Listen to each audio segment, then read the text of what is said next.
Hello everyone, welcome to my cooking blog. आज हम बनाने जा रहे हैं एक ज़बरदस्त प्रोटीन रिच स्नैक्स, मसूर दाल की घुगनी। ये सिर्फ स्वादिष्ट ही नहीं बल्कि हेल्थ के लिए भी ना एकदम लाजवाब है।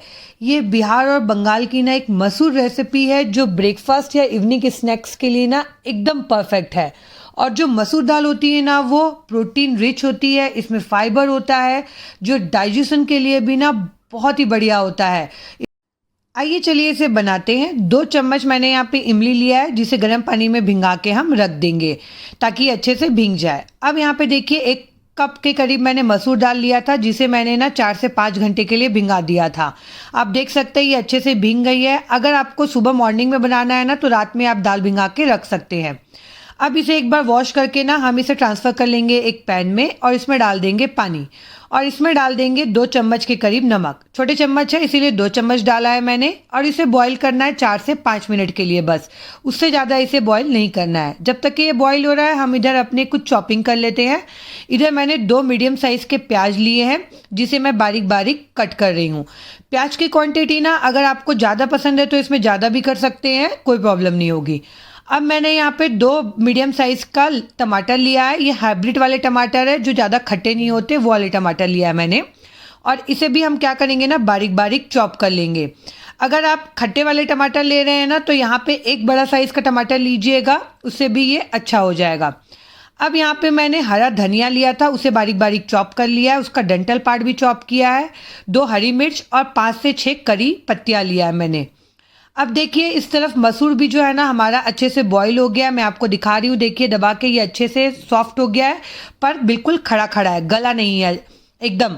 तो हमें ना ऐसे ही चाहिए ताकि ना दाल जो है वो खड़े खड़े रहे। अब इसे मैंने ट्रांसफ़र कर लिया है एक स्ट्रेनर में ताकि जो भी एक्सेस वाटर है ना इसका निकल जाए। और दाल ना बिल्कुल ऐसे ही खड़े खड़े होने चाहिए, सॉफ्ट है पर बिल्कुल भी गला नहीं है। अब इधर जो इमली भिंगा के रखा था ना उसको मैंने मैश करके छान लिया है तो उसका पल्प निकल गया है, देखिए यहाँ पे।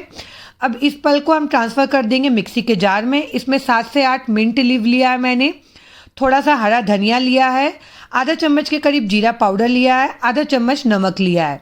अब इसे हम क्या करेंगे ना अच्छा सा चिकना सा पेस्ट बना लेंगे। देख सकते हैं हमारी इमली की एकदम बढ़िया चटपटी चटनी यहाँ पे बन के रेडी है। अब इधर ना कढ़ाई में मैंने 2 चम्मच तेल डाला है, उसमें 1 चम्मच जीरा, 1 चम्मच हींग डाल रही हूँ और जो बारीक कटा हुआ हरी मिर्च था ना वो डाल दिया है मैंने। बारीक कटा हुआ प्याज डाल दिया है इसमें और इसमें डाल रही हूँ मैं कड़ी पत्तियाँ, मीठा लीम जिसे बोलते हैं वो डाल रही हूँ मैं। और ये सारी चीज़ों को ना हमें लो टू मीडियम फ्लेम पे ना अच्छे से पकाना है।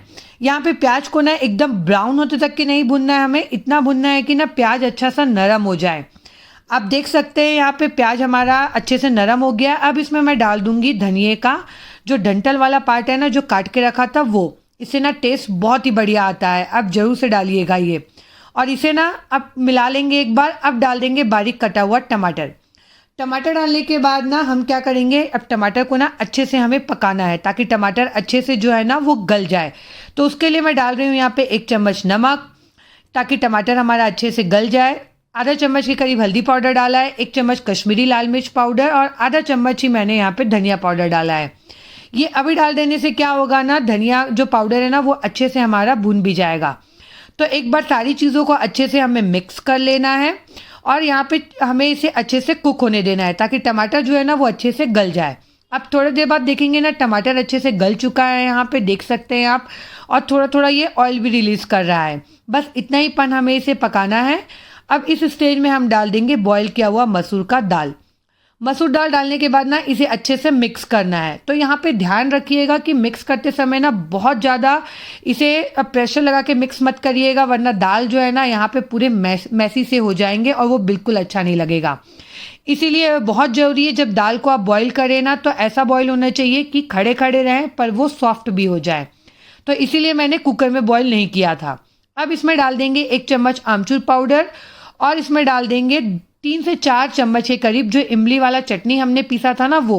और ये डालने के बाद ना 2 से 3 मिनट इसे अच्छे से हम पकने देंगे ताकि जो सारे मसाले हैं सारी चीज़ें ना आपस में अच्छे से मिक्स हो जाए और उसका फ्लेवर अच्छे से आए हमारे इस घुगनी में। ये जो मसूर दाल की घुगनी है ना ये मैं क्या ही बताऊँ, प्रोटीन रिच है। अगर आप वेट लॉस की जर्नी में हैं तो आप इसे बना के खा सकते हैं। एकदम हेल्दी है और उतनी ही टेस्टी भी लगती है। बच्चों को टिफ़िन में दे सकते हैं आप। बहुत ही बढ़िया रेसिपी है ये, तो आप ज़रूर से इसे ट्राई करिएगा और मुझे कमेंट करके ज़रूर बताइएगा। आइए चलिए इसे सर्व कर लेते हैं हम। इसे गर्मा गर्म आप खाएंगे ना तो इसका टेस्ट बहुत ही बढ़िया लगता है। आप इसे इवन पराठे के साथ, रोटी के साथ, दाल चावल के साथ भी खा सकते हैं। बहुत ही बढ़िया टेस्ट आता है। इवन मैं क्या करती हूँ, इसको ना ऐसे ही खाली खाना प्रेफर करती हूँ चाट की तरह। तो मैं बताती हूँ कि मैं इसे कैसे खाती हूँ। मैं इसमें डालती हूँ ऊपर से थोड़ा सा बारीक कटा हुआ प्याज, हरा धनिया डाल देती हूँ और इसमें बारीक वाला सेव डाल देती हूँ, या आपको जो भी सेव पसंद हो वो डाल सकते हैं। और इसमें डाल देती हूँ 1 से 2 चम्मच इमली वाली चटनी। ये चटपटी सी चाट ना यहाँ पे बन के रेडी है। तो आप ये रेसिपी ज़रूर ट्राई करिएगा और मुझे कमेंट करके बताना मत भूलिएगा कि आपको ये रेसिपी कैसी लगी। मैं मिलती हूँ आप